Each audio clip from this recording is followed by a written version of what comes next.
Ôi, hôm nay anh em mình đi du lịch hôm nay đi của 20 người nhưng mà đi cách nhau xa lắm, cách nhau nhưng đi gần nhau tí. Ôi giời ơi, đi thế này coi cực gì.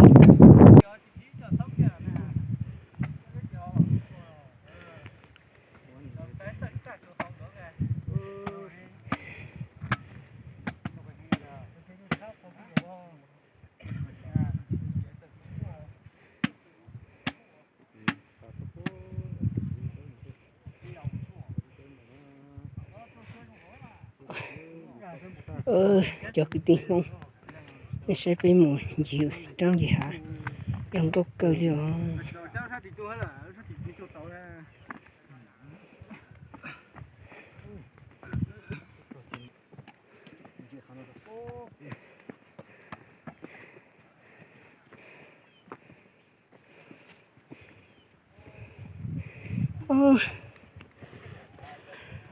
Hôm nay đỉnh núi Bài Mộc, được đi núi Bài Mộc khó như vậy anh em nhìn xem.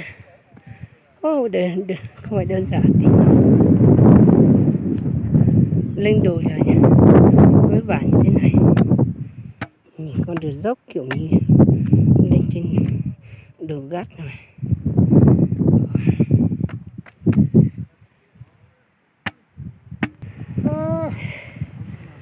Sao kìa.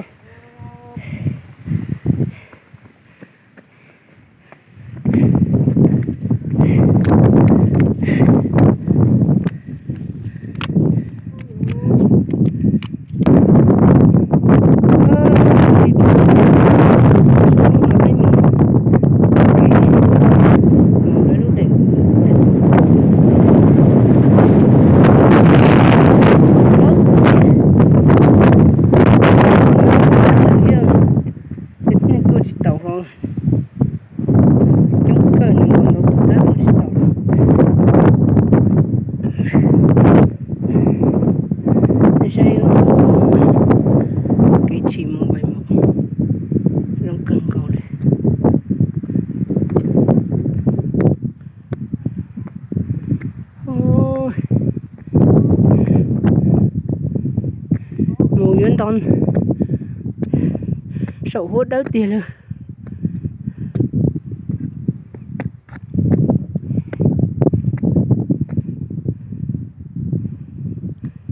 Thôi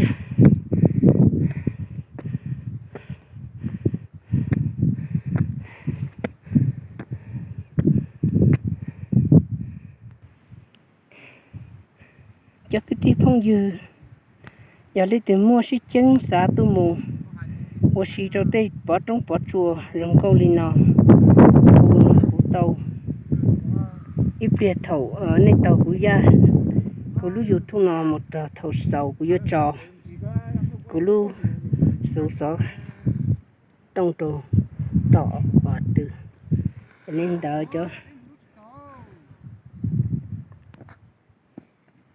Ở bên chị kia con nói à. Sao sợ em lá dây trong cái gì á.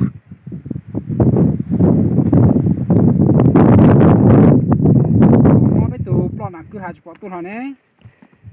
Bây giờ họ tôi sẽ